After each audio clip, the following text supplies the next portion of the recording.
and sense your breathing.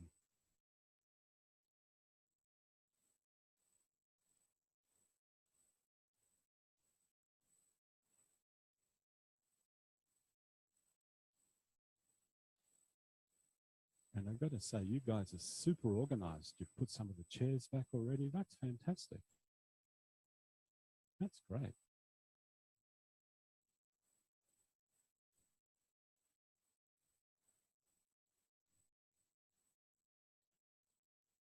And you know when I use the word guys, that's unisex, right? Okay.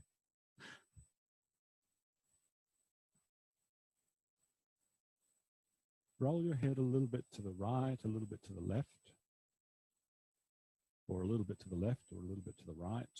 Roll it from side to side.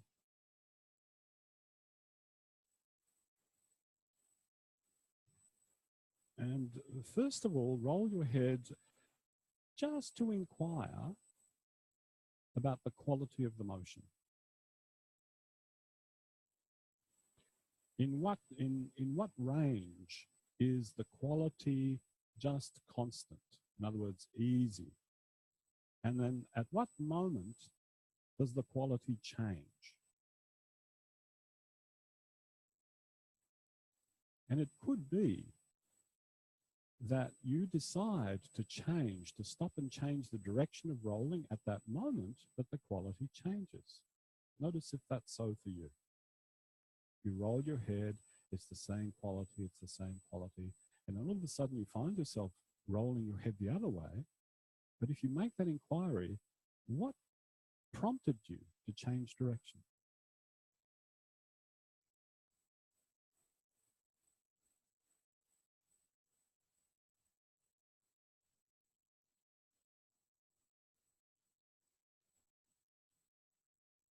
Continue rolling your head, but open your eyes.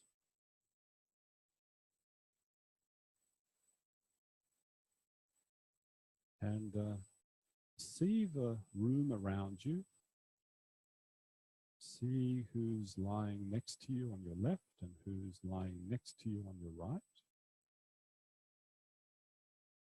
Just notice how much space do you have around you, left and right. And is there anything in that space, cups, books, whatever, that might block you or obstruct you if you were to roll to the left and come up to sitting, or if you were to roll to the right and come up to sitting? Is there anything there that could possibly block you, get in your way? And if there is, just move it away, put it somewhere else.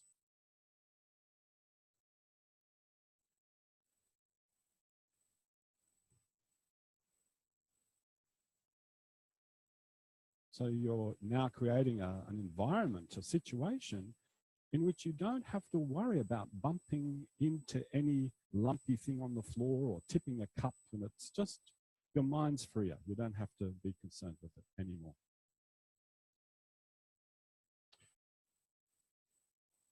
So now place one hand on your forehead, the other hand behind. And now with no one looking at you, go ahead and roll your head the first way.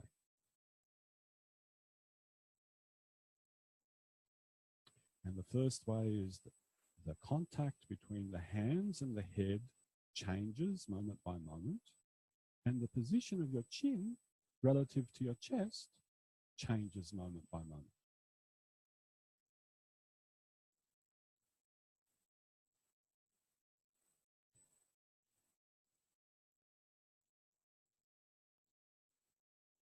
Now, keep that way of doing it in your mind.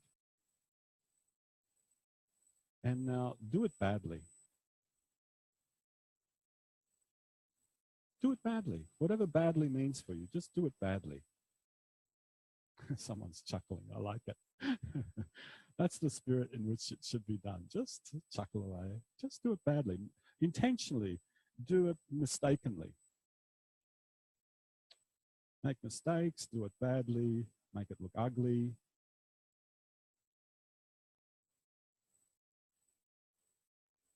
Find as many different ways of doing it badly as you can. But notice this. To know that you're doing it badly, you have to have some sort of reference about what the original intent was. Interesting. Because if you don't have the original intent in mind, then how can you do it badly? How can you deviate from it? Okay. Change hands over.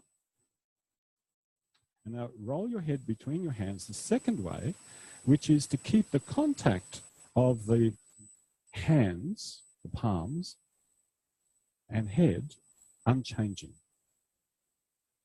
But turn the head so that the chin moves relative to the chest. And become really clear in that intent.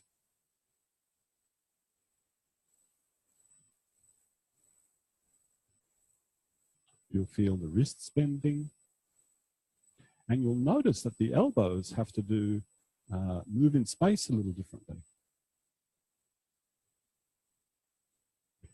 And now intentionally, on purpose, do it badly. Hold your breath. Don't do what's being asked for. Make mistakes. Lift the head. Push the head. Don't breathe. Just do it badly. And at least come up with 3 different ways of doing it badly so that you have a choice.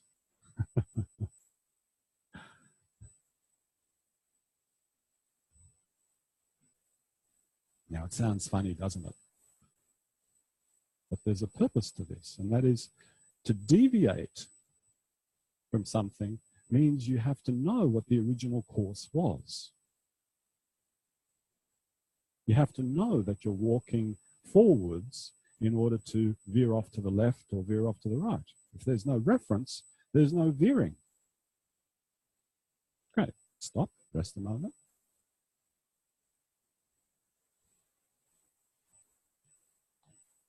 And now change hands over once more. And now do it the third way. Which means that as you roll the head, there is very, very little relative movement between the chin and the chest.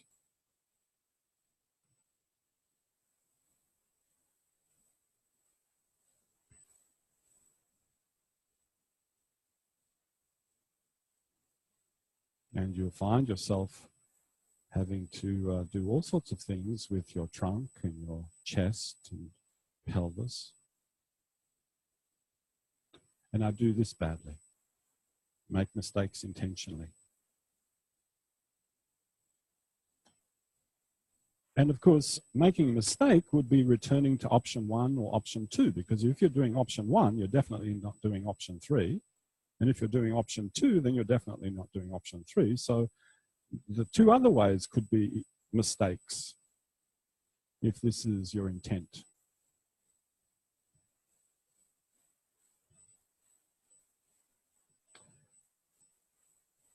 Great. Let that be, please. Rest a moment. And I thought I'd start the lesson this way, just to get back to this point about the correct way of doing something is doing it in the way you intend to do it. And of course, that means you have to know what it is that you intend and how you want to compose that intent. Yeah, so awareness becomes really, really important. Please roll to one side, come up to sitting. Sit with your legs crossed.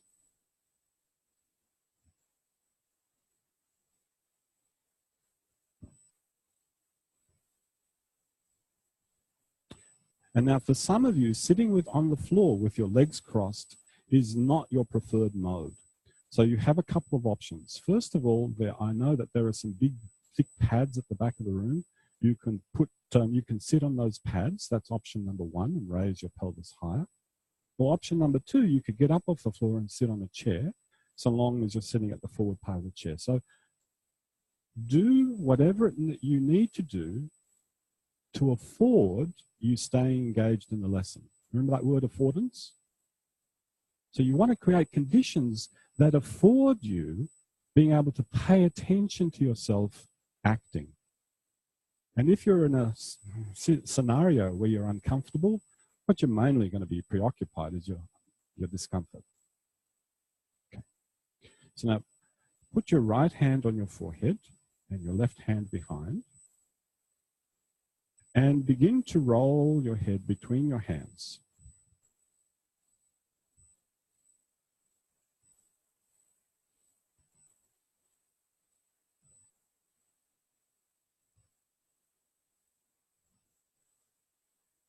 Notice whether you do that with your eyes open or with your eyes closed.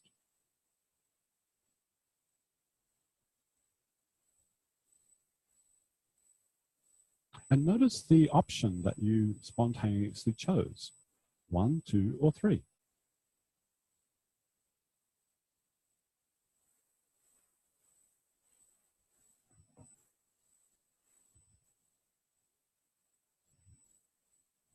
Now, continue to roll your head between your hands. Don't stop rolling your head, and start to sway your trunk from the top of your head all the way down to the bottom of your pelvis, left and right.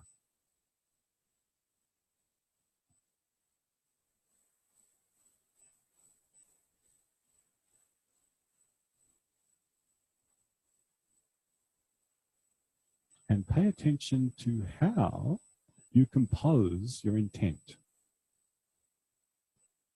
So the intent is continuously rolling the head as you sway right and left. That's the intent, but there are so many ways of doing it.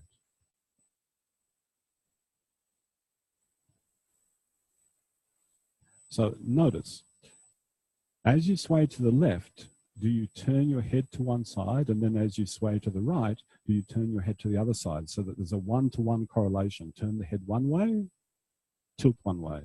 Turn the head the other way, tilt the other way.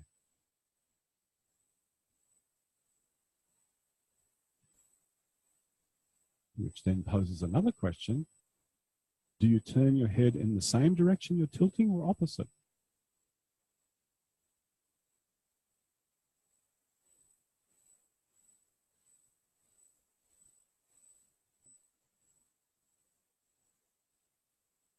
Tilting? Yeah. So rocking, you rock yourself left and right. Thanks for asking.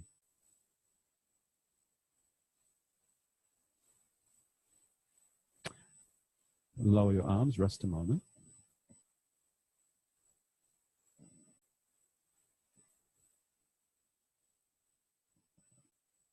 Change which hand you have in front. Start to turn your head right and left.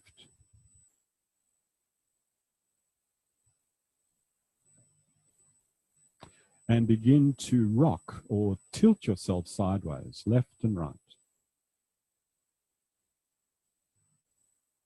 And now, for each direction, could you turn your head at least 3 times?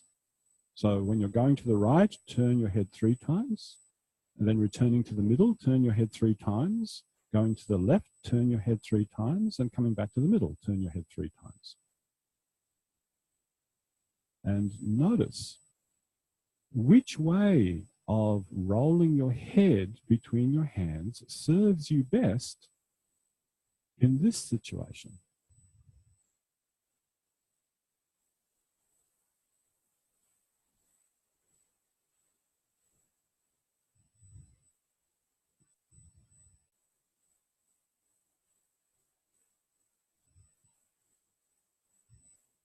Go slowly so that you can feel, you can discern what you're doing. Lower your hands and rest.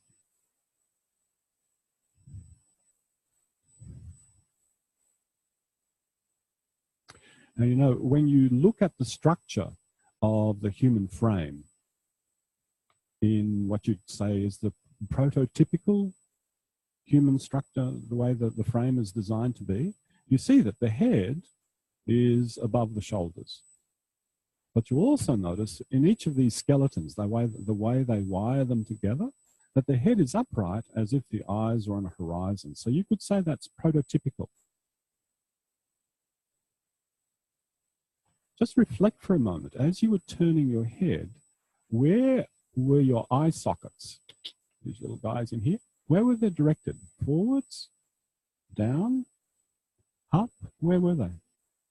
And would that make a difference in the rolling of your head? So once again, sit with your legs crossed.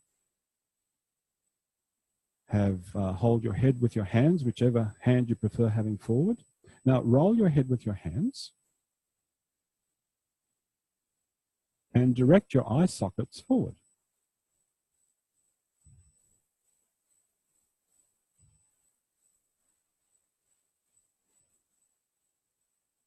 And then direct your eye sockets to see the floor. That's a funny way of talking, isn't it? Direct your eye sockets. That's crazy stuff. And then direct your eye sockets to see the ceiling. And notice that each way of directing your head and your eyes affects the rest of you. So make a conscious decision about where to have your gaze that will enable you to turn your head the easiest.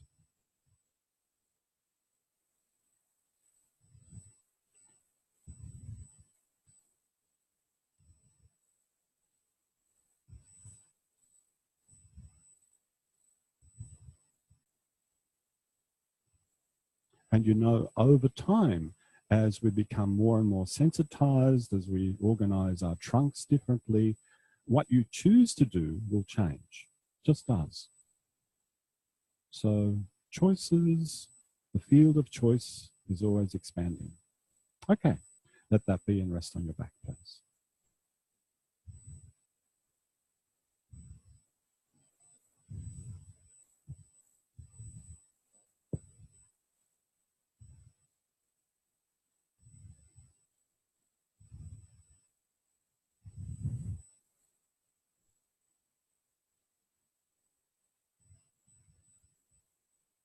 Pay attention to your breathing. With nothing particular in mind other than you're noticing the flow. Just noticing the flow of air in and the flow of air out. Just that. Don't be too concerned about what's moving when. Just notice the flow.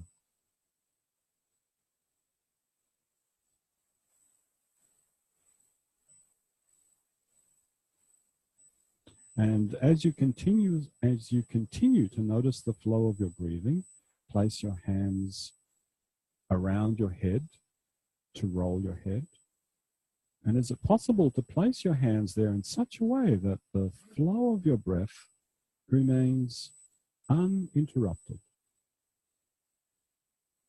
No damming up, no beavers.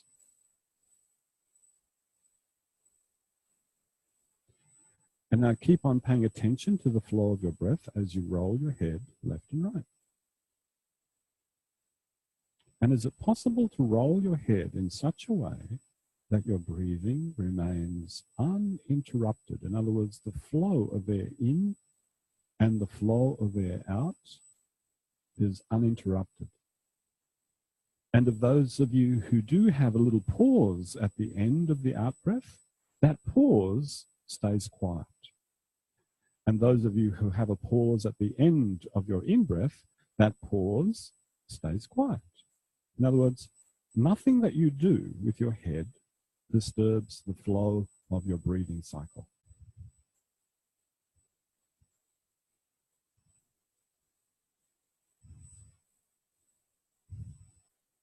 Now, you do know that at the end of this training, we'll hook you up to monitors, and this will be your graduation exam. We'll really make sure that you can do this without, I'm just joking. But a part of me actually would like to do that study. Really. Because, for some of you, you'll have this so perfect by the end of the training, you'll think it's just normal.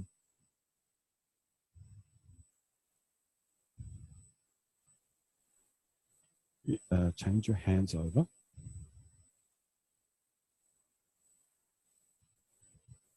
Keep rolling your head between your hands. And now let's play with a different intention. Continuously keep rolling your head and slowly bend your right leg and put the right foot standing, but without disturbing the flow of motion in your head. So bend the right leg, bring that right foot all the way to standing, bend it, and just simply notice those moments when the turning of the head is disturbed. Just make a note, disturbance, disturbance, disturbance, and then unbend the leg and lengthen it again. So that's the exploration you're doing now. You're investigating, exploring. Is it possible to keep turning the head continuously while bending up the right leg and standing the foot on the floor? And then unbending the right leg and lengthening the leg out onto the floor again. And you're just making a little mental note. Disturbance. Disturbance.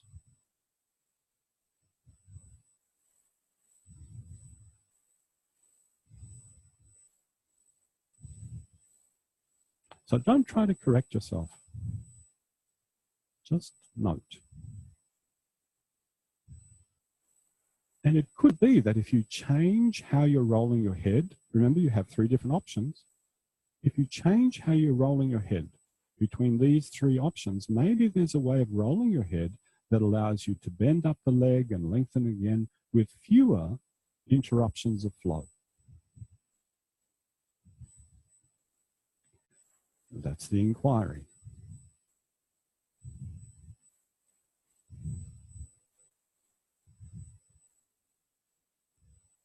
Now keep on exploring, but now with the left leg.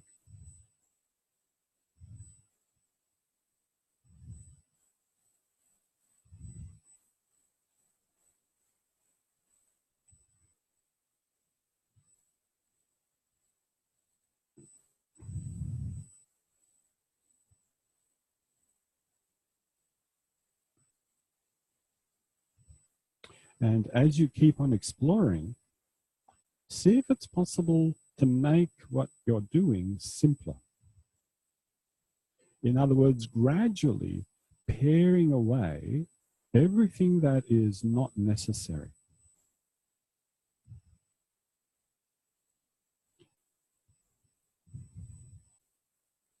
So in order to keep your head rolling continuously and to bend that left leg, is it necessary to tense the eyeballs? Probably not. Is it necessary to tense the jaw and the tongue? Probably not. Is it necessary to tense the muscles in the sole of the foot?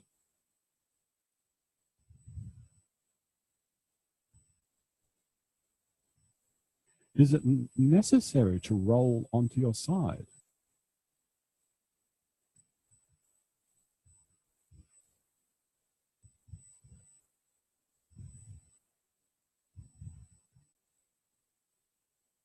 And of course, this is all going to be relative to your interpretation of the instruction of rolling your head continuously and bending and lengthening your left leg.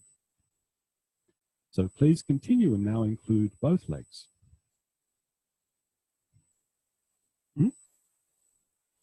Yeah, no. It could be one leg after the other. It could be both legs together. Whatever it takes for you to be able to continuously roll your head without disturbing the flow. Yep. So you can play with the timing with the legs. It could be that you initiate the movement simultaneously, both legs bending and lengthening together. Or it could be that one leg lags in time slightly behind the other.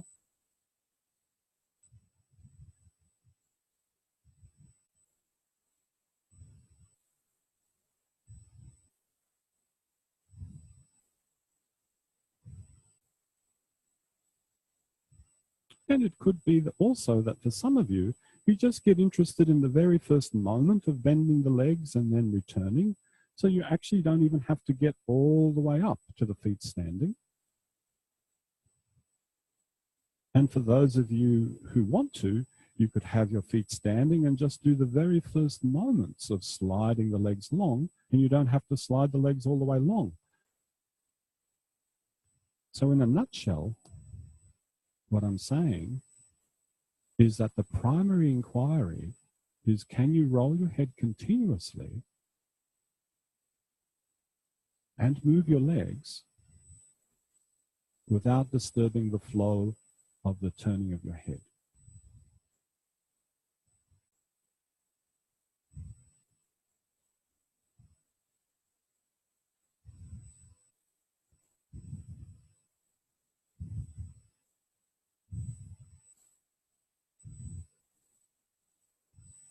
Okay, let that be in rest, please.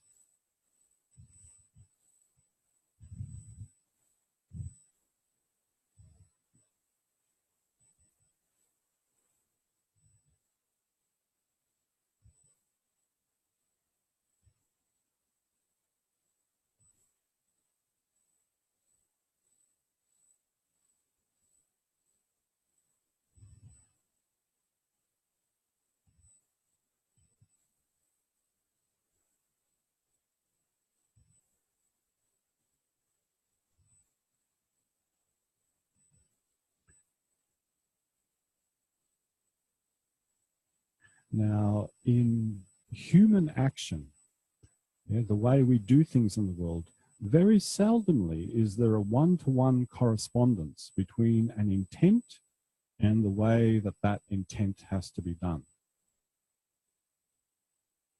Most often, there is a one-to-many correspondence. You have a single intent, and that one intent can be enacted in many ways. So if I want to go back home up to Sydney, I can walk,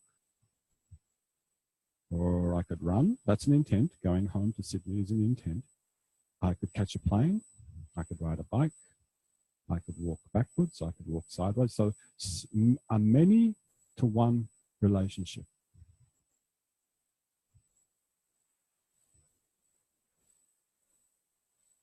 So long as you're clear about what your intent is and whether you want to destroy yourself or not destroy yourself. Yes. In other words, to enhance your well-being, to enhance your ability, your humanness and your kindness to yourself, or actually not. These are always considerations. So now hold your head between your hands. You choose which hand's in front. Roll your head between your hands. And without interrupting the flow of motion of rolling your head, could you imagine yourself rolling to one side and coming up to sitting? In other words, simulate it. Simulate it in your mind's eye. Simulate it in your mind's body. Simulate it.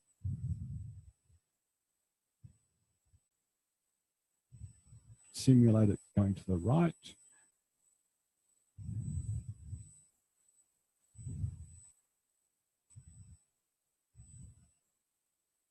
Now switch hands over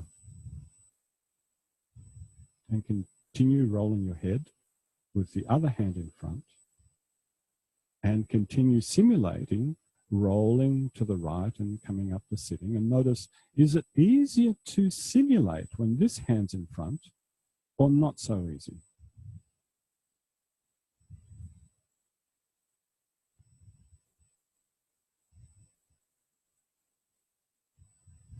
If you're not sure, switch hands over again.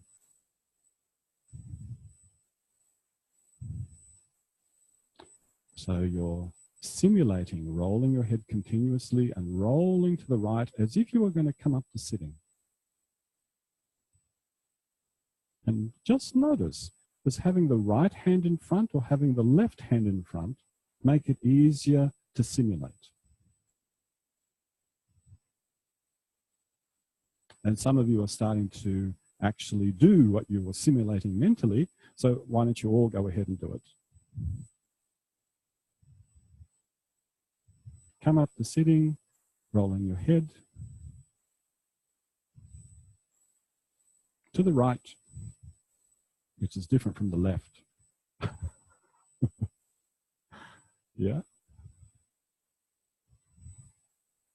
The way most of you are lying, to your left is the doors to the bathrooms, and to the right is where all these lovely Japanese lithographs are.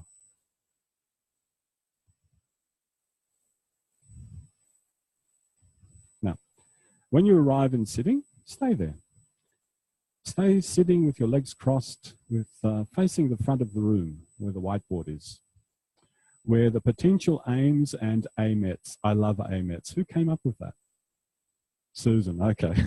I thought one of you might have done that. I love it. Potential aims and AMETs of Feldenkrais. Put one hand in front. Your legs are crossed. Doesn't matter which leg's in front, just have your legs crossed. And start to turn your head.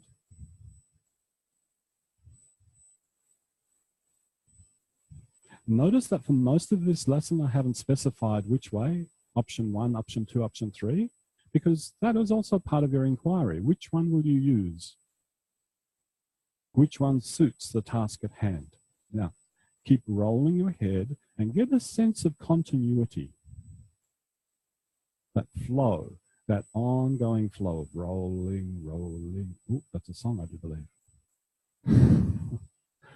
Someone got the reference. Roll the head. And now change the crossing of your legs without disturbing the flow of rolling of your head.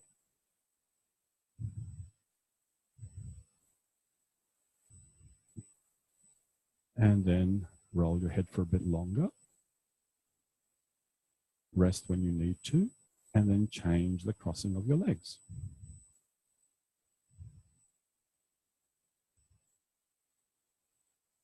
And the only rule is that the feet stay on the floor. See, affordances. Affordances. The more slippery the surface you're on, oh, the so much nicer it is to do. That's it. Now, how does this, what you're doing now, relate to what you just did on the floor of folding and unfolding, bending and unbending the legs?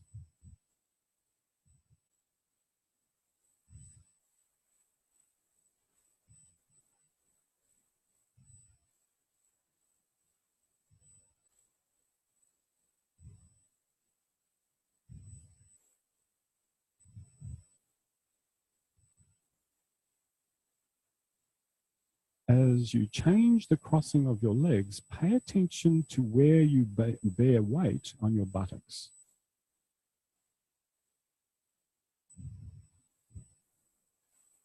Do you allow yourself to shift on your pelvis, or do you stay exactly where you are on your pelvis? And would that make a difference?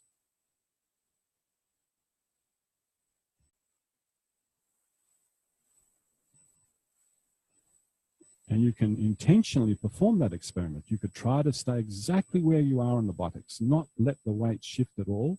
And notice that, does that up the effort? Does that down the effort? Does that more enable you to keep turning your head continuously or not?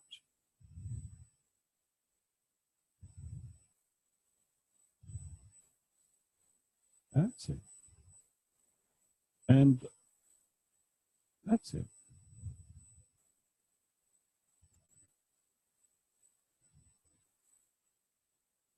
And then what about your the length of your back, the shape of your back?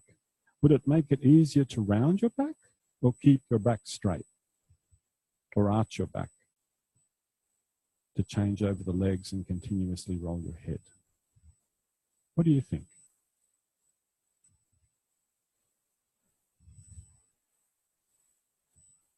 Remember, you can stop, you can rest whenever you like.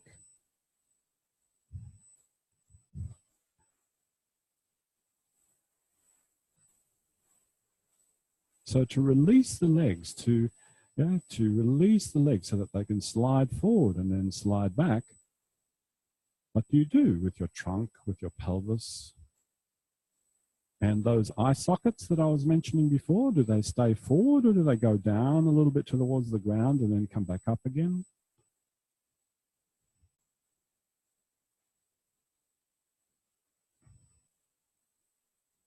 That's it. And over time, you might find, as you start to explore these different options, pelvis, shape of the back, direction of the head, that the legs get lighter.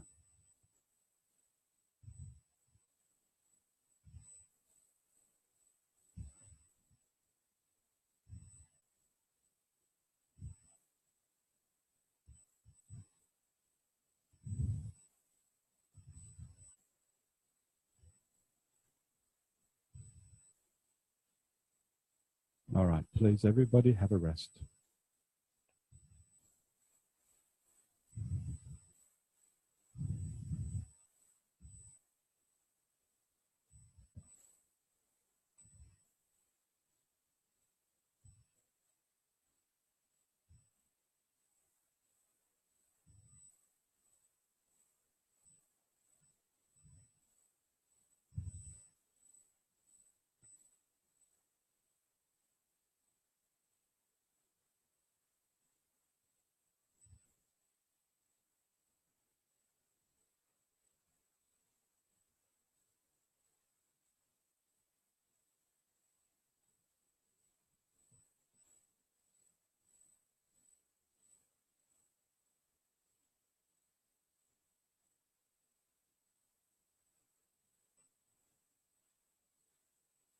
Have your right hand behind and your left hand on the front, on your forehead.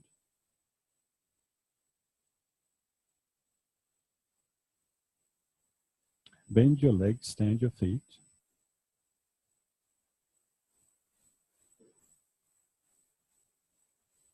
And start to roll your head between your hands.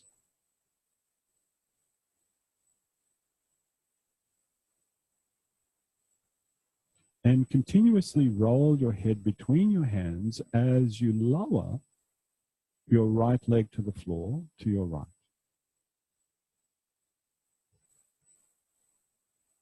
The leg stays bent.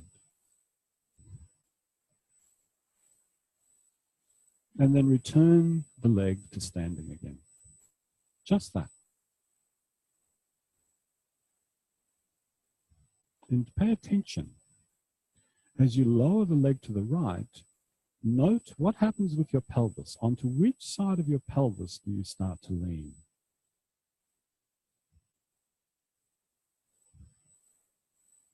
The leg stays bent. So the right leg stays bent as you lower it towards the floor to your right and as you return. Don't straighten the leg.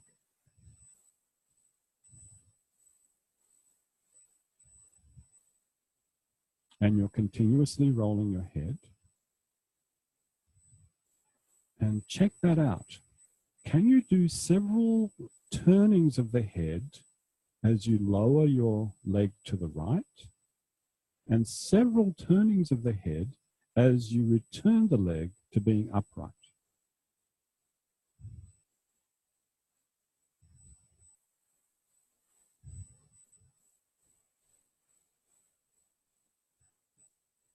What you're involving yourself here is really investigating the process of performing, enacting an intent. You all know that you can lower your leg to the ground. There's no question. Each one of you in this room can lower your right leg to the ground. Each one of you can roll your pelvis to the right. Each one of you can roll your head between the hands. What is in focus here is how you direct yourself to do it. The process is what's in focus. Not the achievement, not the end of it, not the goal, but the way that you're doing it. That is what is in focus. Now include your left leg. Whatever that means to you, include your left leg. I'm leaving it deliberately broad. Tilt your right leg to the right, lowering it towards the floor, and then include your left leg, continuously rolling your head. Several turns to go down, several turns to return the legs upright.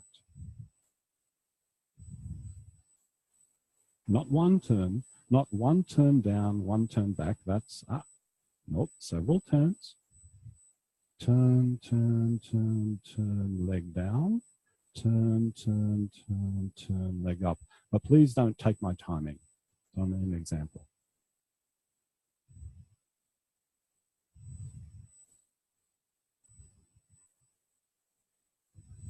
That's it. And you're actively using the left arm, actively using the right arm. And there's motion in the shoulder blades. And if there's motion in the shoulder blades, then there's a good chance your breathing is going to be free.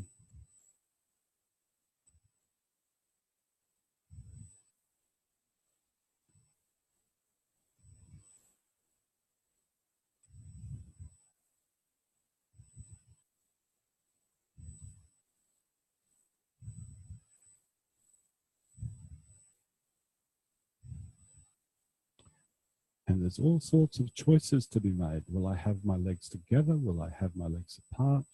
How far apart? How far from my pelvis should my feet be? Should the toes point inwards? Should the toes point outwards? Should I take my left leg in the same direction as my right, in the opposite direction? So much to be explored in the process of directing yourself.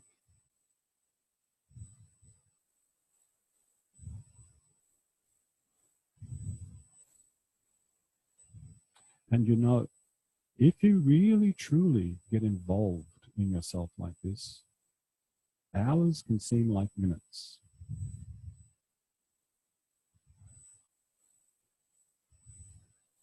You can become so absorbed. I think there's a term for that in psychology. Flow, is it flow? Yeah, flow. You get into this state of flow.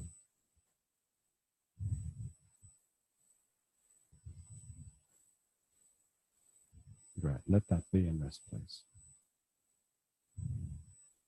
And some of you might be so much in that state of flow that you don't want to stop, which is entirely fine.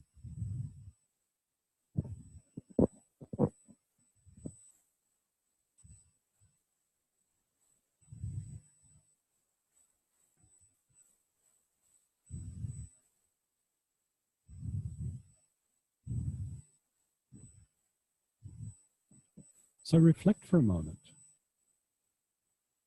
What was the relationship between moving the legs and moving the pelvis?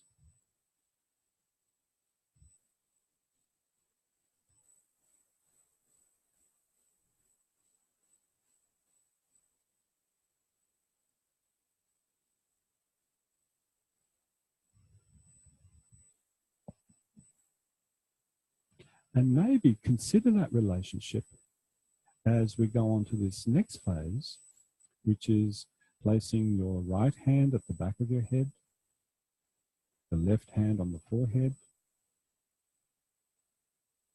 and slowly, gradually, not in one go, rolling the head between the hands continuously and rolling up to sitting. Do not get there in one go. Matter of fact, take 15 minutes to get there. Take 2 days to get there.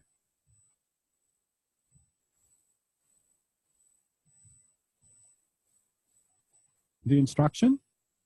The instruction is to continuously roll your head between your hands and come up to sitting by rolling to the right. And take your time. Don't get there in one go. Roll the head at least between your hands. Roll your head at least 10 times before you come up to sitting. So 10 rollings of the head, minimally.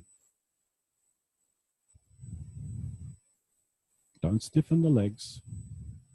No need to stiffen the legs. You didn't stiffen the legs a moment ago. No need to stiffen the legs now.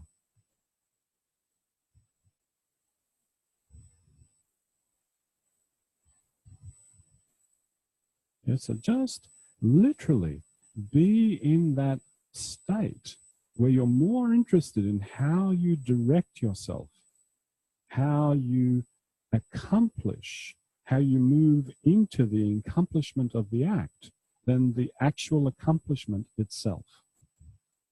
Because I already know that all of you can roll to one side and come up to sit. So that's not what's in focus here.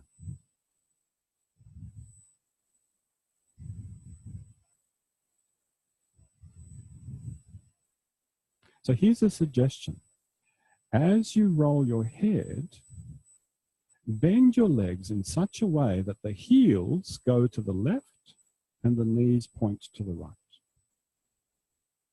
I'll say that again. As you're rolling your head, and as you start to roll a little bit more onto the right, think of your bending your legs so that the heels go to the left and the knees point to the right.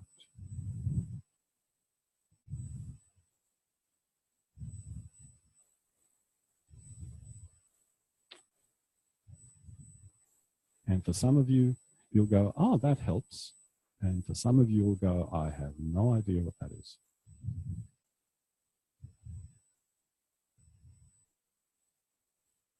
And the legs do not have to go together. Each leg can have a mind of its own that's cooperating with the other leg. And I hear that last week when you had to do movements together as a cooperatively, that it was marvelous. You know, that you did an ATM movement and you did it together in synchrony. Same thing here.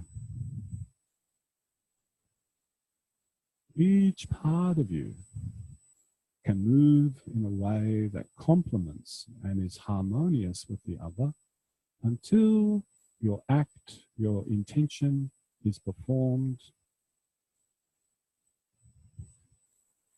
And it feels like nothing. It feels like the thought does it. You just think it, it happens. Switch hands, see if it makes a difference. Which hand's in front? Yeah, switch hands, see if it makes a difference. Which hand's in front? And for some of you, it might make a big difference, and others not. Still rolling to the right though, not rolling to the left, rolling to the right and coming up to sitting. That's your heading, Captain. Before, I think you had the right hand behind, is that right? Yep, so now the right hand's in front.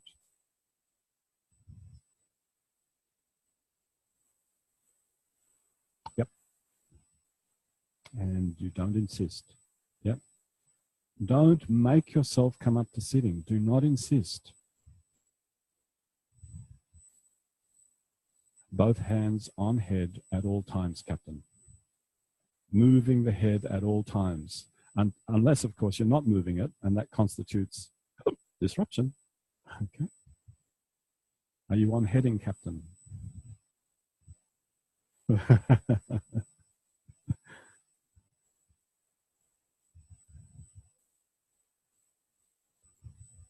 Rest yourself a moment, just rest.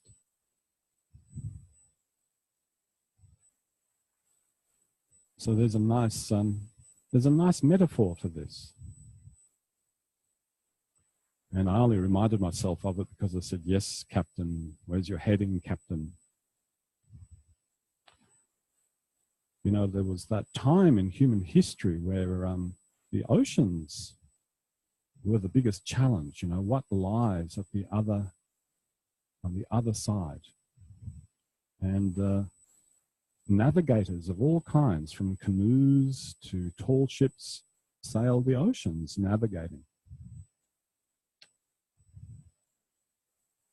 And when they found their destination, and they knew where they were going, in other words, what their intent was, I want to get to here, then they could lay a heading and they could chart their progress across the ocean by looking at the stars at any time, or however they navigated. But of course, that whole process of navigation is a really tricky one, because you have winds blowing in different directions. You have different conditions of the sea, sometimes a big swell, sometimes no swell. You have ocean currents. So at any moment, whoever is navigating the vessel has to make adjustments to stay on heading. So sailing is this process of never-ending adjustments. Eventually, they had compasses rather than stars, and nowadays they have navigational systems.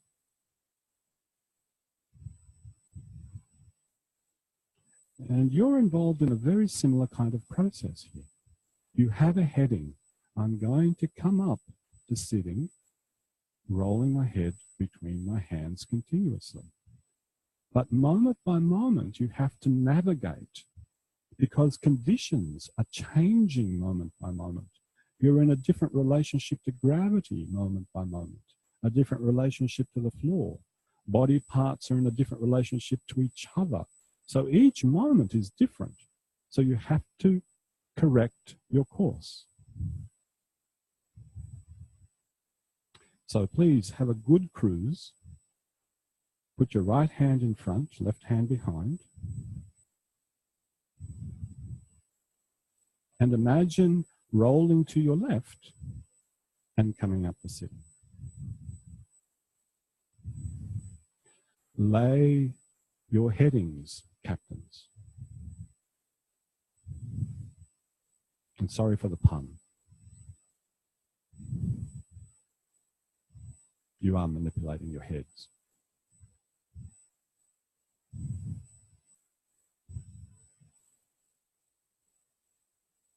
So in your own time, taking as much time as you like and doing as much as you want or as little as you want, navigate your way to sitting by rolling to the left. Continuously rolling the head between the hands, using whichever option works. Option 1, option 2, or option 3.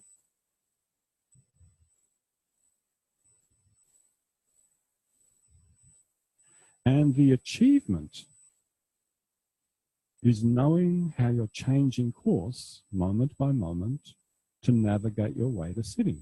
That's the process. Knowing how to navigate well.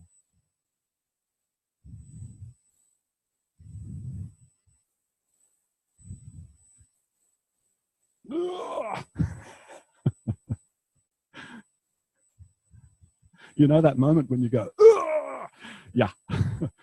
That's like when the swells are really big and you're about to chuck. You go, whoa, yeah.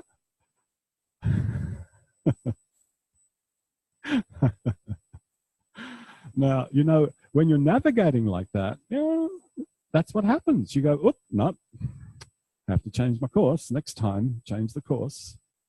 Until everything is, what's that term that they use? Everything is smooth sailing. Smooth sailing, smooth.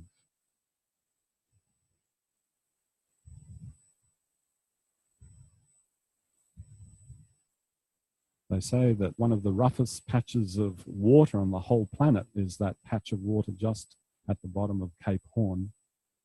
Treacherous. Yep. That counts as a number 3 roll. Yeah, did you feel it? Yeah, how the head and the chin just go together. Yeah.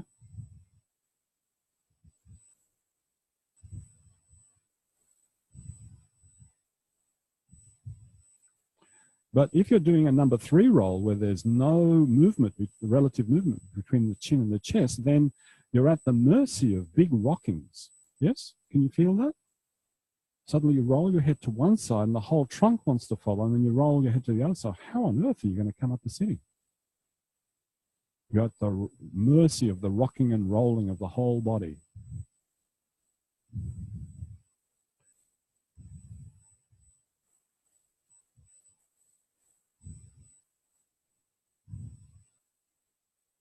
So collect your crew on the same ship and sail towards that course, which means there has to be a cooperation of so many different factors, the crew, the wind, the swell, the current, everything coming together to take you to your destination. Beautiful, very nice. Yeah.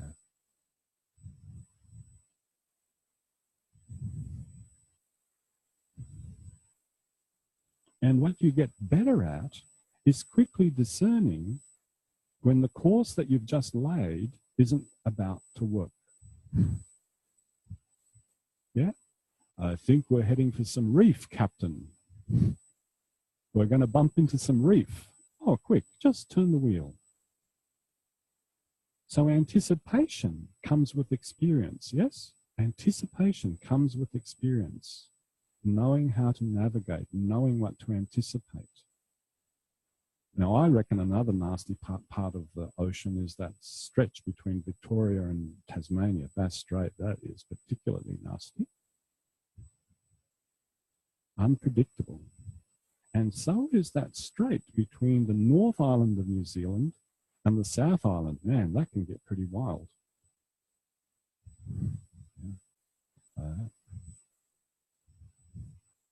Let that be and rest on your back, please.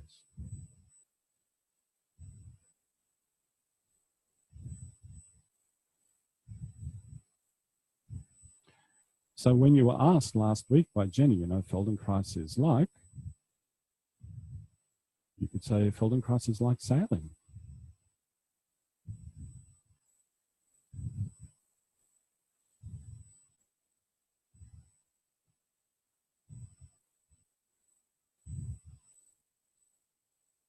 Knowing how to navigate well towards a desired destination.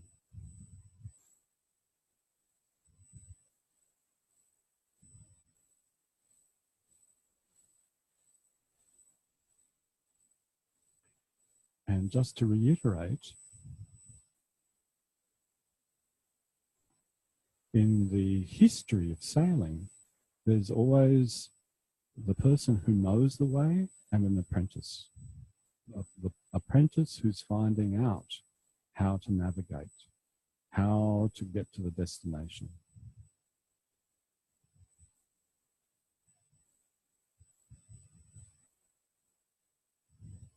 So we can learn, we can all learn to navigate better. However you'd like to, put your hands on your head, one hand on the front, one hand on the back, and you choose to which direction you'll come up to sitting. And just like we did at the beginning of the lesson, you know what your intent is, continuously roll the head, come up to sitting without interrupting the head. That's your intent. And so long as you remain alive at the end of the process, could you do it badly? Yeah? In other words, don't hurt yourself, but deliberately make mistakes. Make any mistake you want. Hold your breath, stop the head, tense the legs, tense the jaw, whatever. I don't need to say it. You know how to make mistakes. But even to do that, you have to navigate well. Because you now have to create mistakes.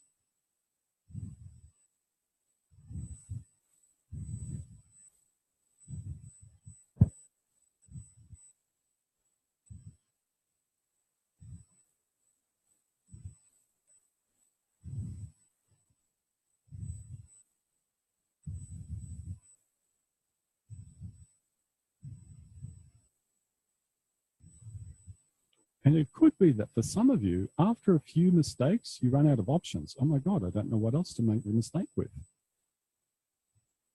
Isn't that curious?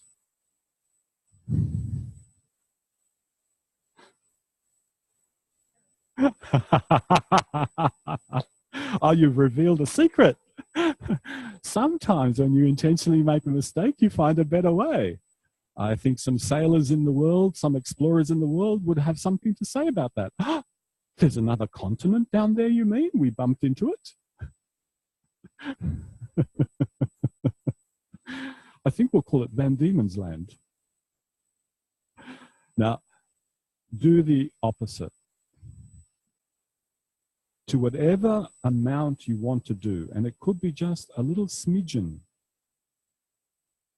roll your head continuously and start to make your way to sitting. And don't do it perfectly, but see if you can refine it a little more. Maybe use some of the things that you discovered in your mistakes.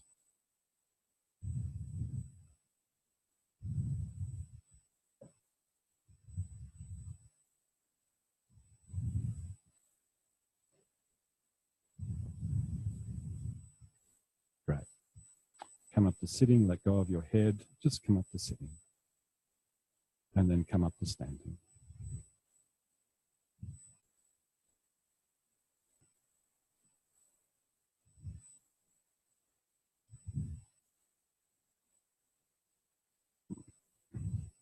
And feel, notice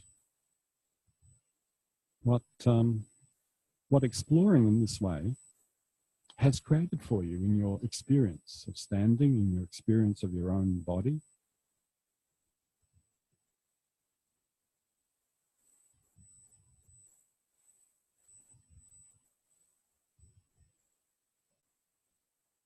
Yay! Aye, aye. Aye, aye.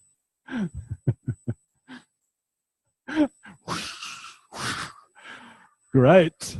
Right, mateys. Off you go to lunch, eh? Go and get yourself a paddock. See you in an hour. 1:30, we'll come back. Thanks very much.